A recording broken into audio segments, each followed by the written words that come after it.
From Fargo and serving you on TV, online, and on the go, this is Valley News Live 10 at 10. Thousands of people hit the lakes this weekend to celebrate America on the water. But celebrations were cut short on Cass Lake after mixing alcohol and boating. Thank you for joining us tonight. I'm Krista Boehm. An Eden Prairie woman died after being found unresponsive on Cass Lake on the 4th of July.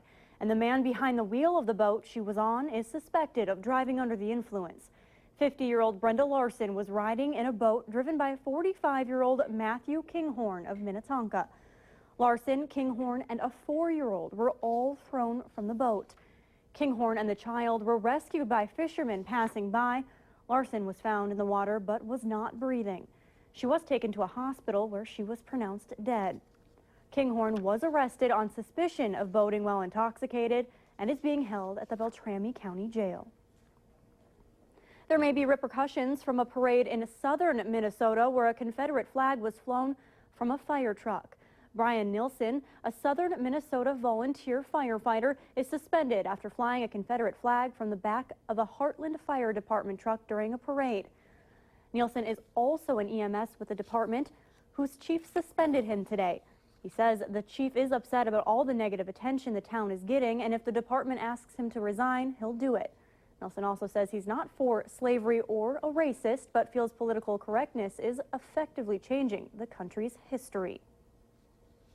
The national debate over the Confederate flag continues to play out across the country. Lawmakers in South Carolina kick off a much-anticipated debate about the flag and whether it's a symbol of a proud heritage or a shameful past. At Daytona International Speedway, displays of rivalries and loyalties weren't just focused on the drivers. Some fans flew Confederate flags in defiance of NASCAR's request to leave the banners at home.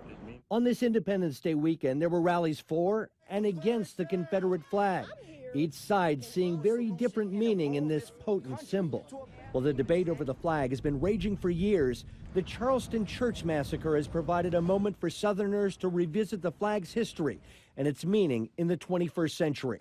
Against that backdrop, South Carolina legislators begin debate Monday on whether to remove the Confederate battle flag that flies on the State House grounds. I don't think this is going to be easy. I don't think that it's going to be painless, but I do think that it will be respectful and that it will move swiftly.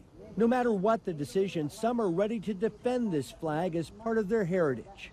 If the people do not like it, they ought to move. A reminder of a nation once at war with itself, proving to be as polarizing as ever. Brian Moore, NBC News. As South Carolina's legislators begin their debate, Governor Nikki Haley says she'll be visiting schools to discuss why it should be taken down. A grocery store was evacuated after employees and customers could smell natural gas inside.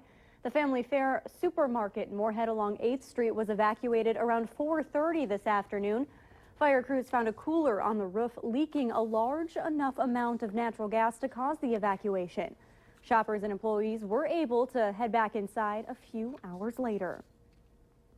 An early morning fire left heavy damage to a garage in Moorhead. The Moorhead Fire Department says investigators are still trying to find out how a garage caught fire around 1:20 this morning. Crews were called to 917 10th Street North about the fire, which caused extensive damage to a garage and melted siding of a nearby home. No one was injured. Fire officials say they could not say whether or not the fire looked suspicious. More information is expected to be released on Tuesday. A man was injured after a piece of rebar went through his foot while on a tube on the Otter Tail River. The Becker County Sheriff's Office says the man was floating on the river around 4 o'clock yesterday when he jumped off his tube and landed on a steel bar. The rod almost went through his foot completely. He was taken to the hospital for his injuries. Firework calls are expected across the valley as people continue to celebrate the 4th of July during the weekend.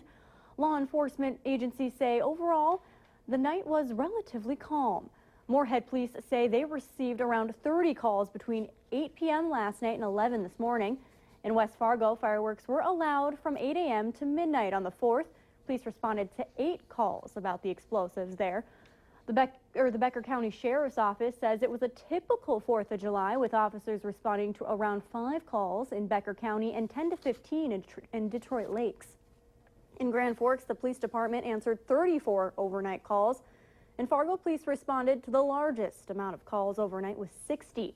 No injuries were caused by fireworks that were reported. Stop and go, bumper to bumper, a headache, however you describe it. Many drivers hit traffic coming back from Lakes Country. Nationwide, over a third of travelers headed home today from their 4th festivities. And for those who plan to take Highway 10 tomorrow, Valley News Team's Macy Anger found out what the drive could be like.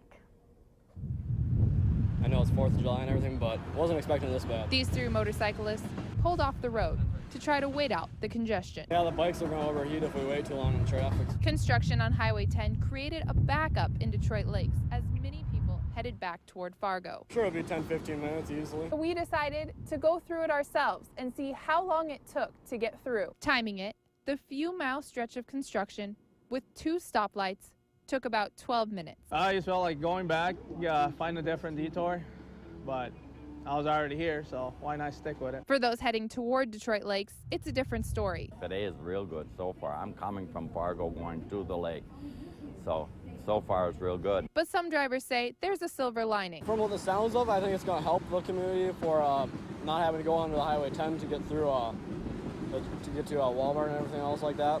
Right now it's just a pain, but you gotta do what you gotta do. And they don't plan to visit during WeFest. In Detroit Lakes, Macy Anger, Valley News Live. The Minnesota DOT plans to have this project wrapped up by next spring.